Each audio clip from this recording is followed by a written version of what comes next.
just in Hawaii, he said, that one husband in Hawaii said to me, and I just saw him this after the conference in San Francisco, and he said, your neighbor's partner said, well, how do you prepare the foreskin soccer?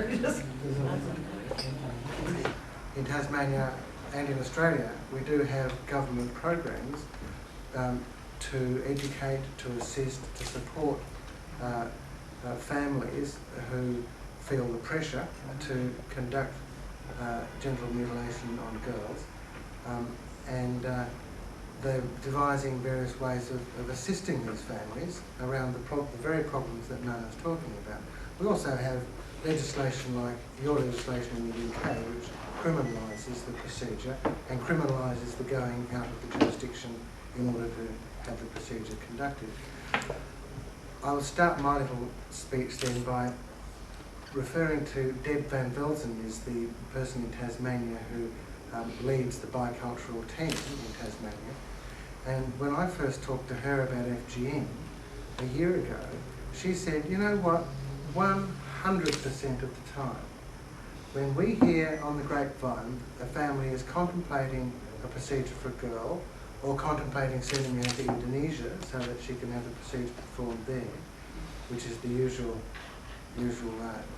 line, we go to talk to the family, and 100% of the time they sit there and they say, you do it to boys, you do not tell us not to do it to girls. And she said, this is like walking into a brick wall. We have not yet come up with an answer to that. So I said, well, I think I can help you.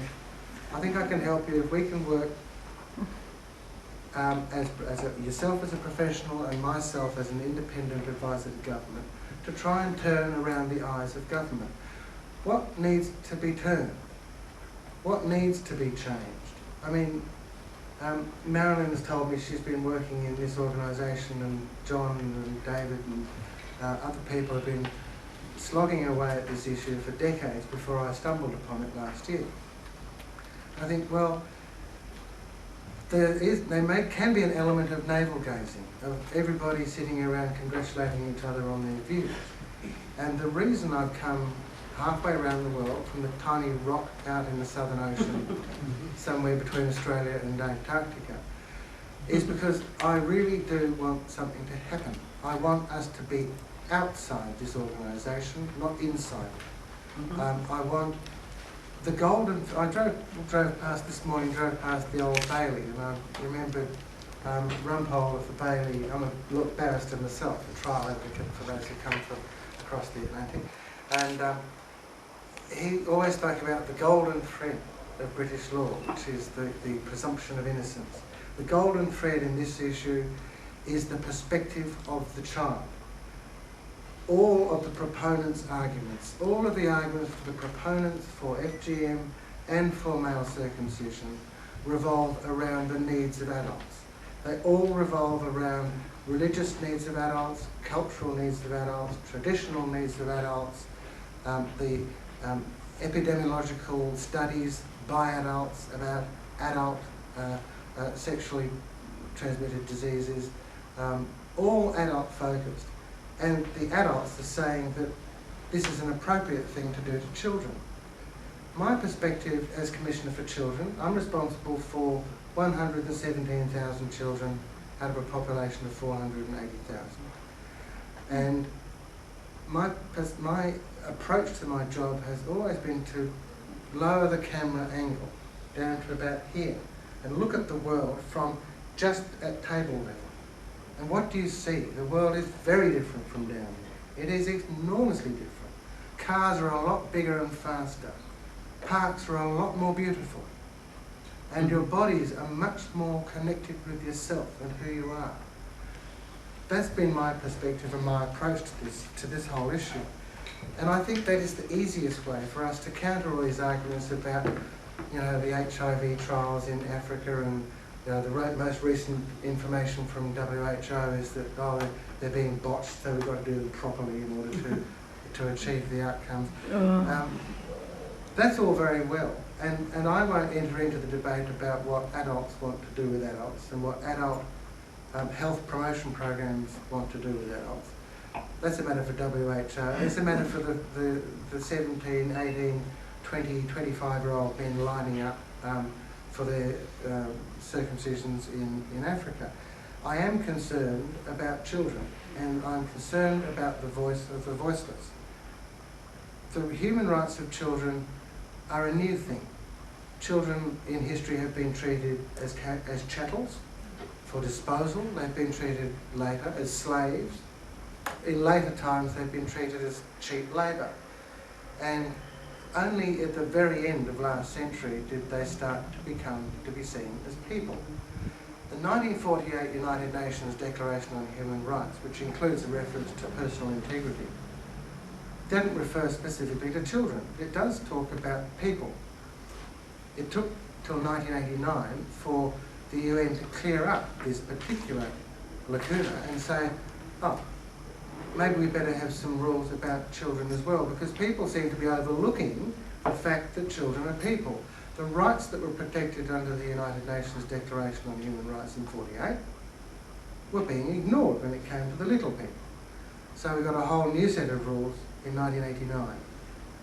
And so the march of children towards full humanity continues.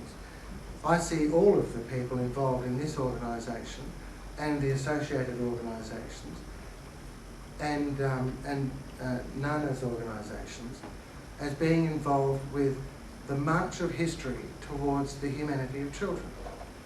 This is what it's about. This is why I'm very optimistic. May not be in my lifetime, but I know that there are cultures which perform mutilation on the boys and girls of their own cultures who used to do other things in their own histories that they no longer do. And all cultures change, all the time. No culture remains static. And that is good news. It's good news for us. It's good news for all the people living in those cultures.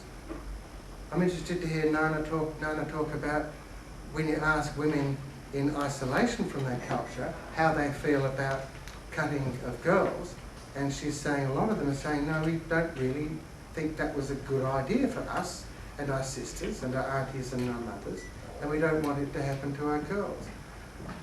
That voice is the voice that's emerged in this century and at the end of last century. That voice was not there 150 years ago. It's often said that it's the right of parents to decide what surgery their children have. And this is the other thing that's emerged at the end of the 20th century, is that the right of person A cannot be trammelled by the right of person B. The rights of children are entire. They are discrete. They exist on their own. And if you ask children that, they'll agree with you. If you ask parents, they tend to get a bit funny about it. Whether I have the right to hit my child, to whip my child, to wound my child, or to ask a doctor to wound a child on my behalf. I think one of the ways that this organisation is going to move outside of this organisation is really to tackle the medical profession, not on the medical terms, but on the human rights issues and on the hip pocket. But we'll be talking about that later in the symposium, I suspect. I take the view that although I may be seen to have hitched my wagon to someone else's wagon, I am here entirely of my own independent bat to bat for the children of Tasmania, who are still at risk of circumcision and of genital mutilation of all kinds, and of injury by corporal punishment in the home. I've come all this way because I believe that no one who champions the rights of children can support the practice of routine neonatal circumcision. If a child grows up and wants to have circumcision, for whatever reason, I respect that. But the child who is a neonate cannot make that decision. Article 2 of the Convention on the Rights of the Child says that the child has a right to have a voice in decisions that are made about the child. And that voice, it can wait. There's no urgency, it can wait. So my message about circumcision is it can wait. I call on all ombudsmen for children and on all commissioners for children in every jurisdiction around the world to work together to eradicate this practice and to eradicate all non-medically indicated surgical practices on children of all kinds. So thank you for attending this.